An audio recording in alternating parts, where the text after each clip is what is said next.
മതേതരത്വത്തിന്റെ നെഞ്ചിലേക്കാണ് ഭീകരവാദികൾ വെടിയുതിർത്തതെന്ന് Hindu Aikyavedi working president Valsan Thillankeri പറഞ്ഞു. ചിലർ ജിഹാദികൾക്ക് നൽകുന്ന പിന്തുണയാണ് ഇത്തരം സംഭവങ്ങൾക്ക് കാരണമെന്ന് ശശികല ടീച്ചർ പറഞ്ഞു. മൌനജാഥയായി സെക്രട്ടേറിയറ്റിന് മുന്നിലെത്തിയാണ് ഹിന്ദു ഐക്യവേദി നേതാക്കൾ ശ്രദ്ധാഞ്ജലി അർപ്പിച്ചത്. മറ്റു വാർത്തകളിലേക്ക്.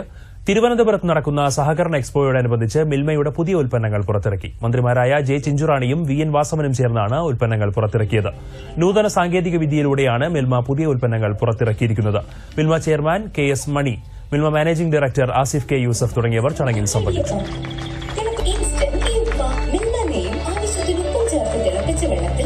രണ്ട് എഡിഷനുകൾ കൊച്ചിയിൽ നടന്നപ്പോൾ ലോകത്തിന്റെ വിവിധ ഭാഗങ്ങളിലെ ക്ഷണിക്കപ്പെട്ട അതിഥികളും രാജ്യത്തിന്റെ വിവിധ ഭാഗങ്ങളിൽ ക്ഷണിക്കപ്പെട്ട അതിഥികളും ഇന്റർനാഷണൽ കോഓപ്പറേറ്റീവ് അലയൻസിന്റെ പ്രതിനിധികളും ഒക്കെ തന്നെ നമ്മുടെ സഹകരണ എക്സ്പോയിൽ സംബന്ധിക്കുകയും 400-ൽ പരം ഉൽപ്പന്നങ്ങൾ സഹകരണ മേഖലയിൽ നിന്ന് ജൈവ വൈവിധ്യങ്ങളെ പ്രയോജനപ്പെടുത്തി ഉൽപ്പാദിപ്പിക്കുന്നു എന്നത് സമൂഹം ഏറെ താൽപര്യത്തോടുകൂടിയാണത് വീക്ഷിച്ചത്. അങ്ങനെ വന്നതിന്റെ ഒരു നെറ്റ് റിസൾട്ടാണ് അമേരിക്കയിലേക്ക് നമ്മുടെ തന്നെ പ്രോഡക്റ്റുകൾ എക്സ്പോർട്ട് ചെയ്യാൻ ഈ അടുത്ത കാലത്ത് കഴിയും. ഗൾഫ് നാടുകളിലേക്ക് നമ്മുടെ പ്രോഡക്റ്റുകൾ എക്സ്പോർട്ട് ചെയ്യാൻ കഴിയും. രണ്ട് ഗുണങ്ങളാണ് സഹകരണ മേഖലയുടെ ഉൽപ്പന്നങ്ങൾക്കുള്ളത്.